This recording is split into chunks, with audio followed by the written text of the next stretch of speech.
Bonjour à tous et bienvenue dans cette vidéo. Aujourd'hui, je vais vous raconter l'histoire de Françoise. Françoise est une jeune étudiante de 21 ans. Elle se bat dans la vie afin de s'en sortir. Elle fait du petit commerce et puis voilà, fait tout ce qui lui tombe sous la main. Cependant, Françoise a un copain. Son nom c'est Dylan. Dylan est issu d'une famille riche qui parfois prête main forte à Françoise, que ce soit financièrement, que ce soit pour apprêter sa marchandise, que ce soit pour la soutenir moralement, que ce soit même pour l'accompagner à l'école, vu que Dylan est véhiculé. Cependant, Dylan n'a jamais eu à présenter Françoise à ses parents. Donc c'est une relation qui va 1 an, 2 ans, à presque 3 ans qu'ils sont ensemble. Donc c'est une relation de campus. Seulement, Françoise insiste à rencontrer les parents de Dylan. À chaque fois qu'elle insiste, ça devient toujours un problème et elle a cessé d'insister. Un jour, après la session normale, donc après les évaluations, Françoise et ses copines ont décidé de faire une petite sortie afin de se détendre voilà, et pouvoir penser à autre chose qu'aux évaluations et aux compositions. C'est comme ça qu'elle est allée en boîte de nuit ce soir-là avec ses copines. Et voilà, elle est tombée sur un charmant monsieur qui voilà, faisait environ la cinquantaine, avec qui elle a passé une très belle soirée. Ils ont échangé, ils ont causé. Et il s'est avéré que le monsieur est assez intéressant. Il a parlé il a prodigué beaucoup de conseils à Françoise, que ce soit au niveau de la vie, que ce soit au niveau de l'entrepreneuriat, sur tous les plans en réalité. Donc, elle s'est attachée au monsieur parce qu'il est devenu comme un mentor pour elle. Et au fur et à mesure du temps, le monsieur lui donnait beaucoup d'argent réellement afin d'augmenter son capital, afin de pouvoir se mettre bien, de changer de studio où elle restait, parce qu'elle restait dans une petite chambrette.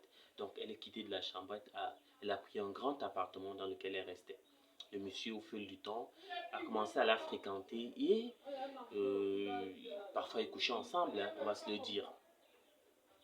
Cependant, Dylan constatait la distance entre lui et Françoise. Donc il a décidé, voilà, vu que mon couple est en train d'aller en péril, je vais présenter Françoise à mes parents. C'est une décision qui est arrivée assez subitement et Françoise, vu que c'est ce qu'elle voulait depuis, et bien qu'elle était dans l'embarras, elle a tout de même accepté. Mais entre-temps, Françoise a continué à fréquenter le monsieur. Et voilà, le monsieur lui a dit qu'il était veuf, que sa femme était morte et puis voilà, qu'il était à la recherche d'une copine avec qui refaire sa vie. Une copine avec qui il pourrait revivre les mêmes moments qu'il a vécu avec la mère de ses 4 enfants.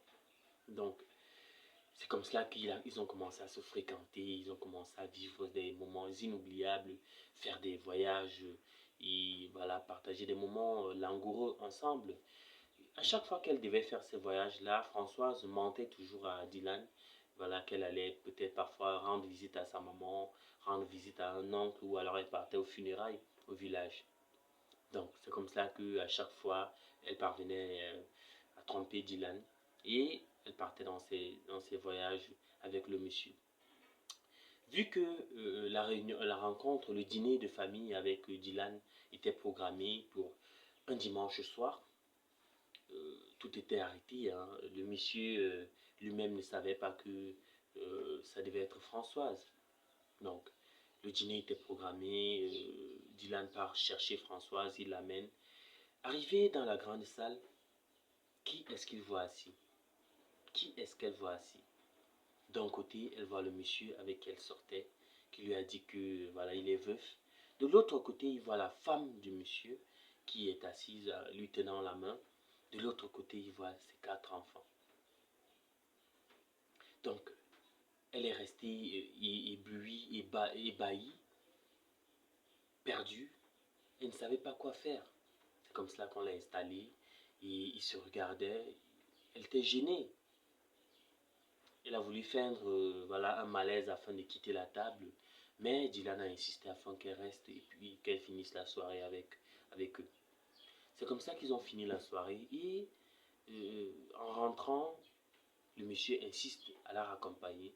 Dylan a dit non, non, laisse-moi raccompagner ma copine. Le monsieur a laissé. Le lendemain, lorsque Françoise est arrivée, dans son appartement. Le monsieur est allé lui rendre visite, comme ça se faisait généralement. Il lui dit, pourquoi est-ce que tu as fait ça? Pourquoi est-ce que tu sors avec mon fils, sachant que toi et moi, on est ensemble? Elle dit, je ne savais pas. Et pourtant, tu m'as dit que tu n'avais pas d'homme dans ta vie, Françoise. Il lui aussi dit, toi de même, tu m'as dit que tu n'avais pas de femme dans ta vie et qu'elle était décédée.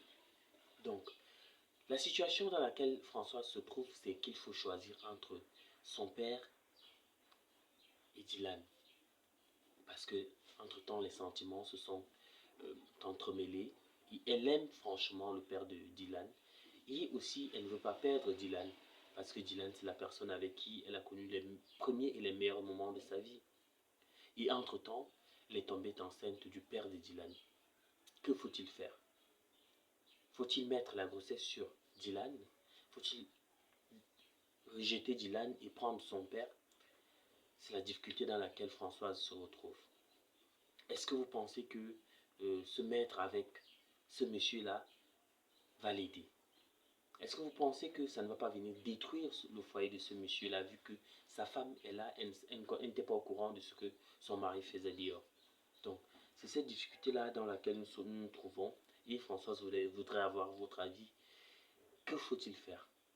Est-ce qu'il faut qu'elle laisse son amour, la personne qui a toujours été là pour elle dans les premiers et les pires moments de sa vie? Ou alors il faut alors qu'elle se mette avec son sugar daddy, comme on dit souvent, avec le risque que cela détruise son couple? Vous me dites cela en commentaire.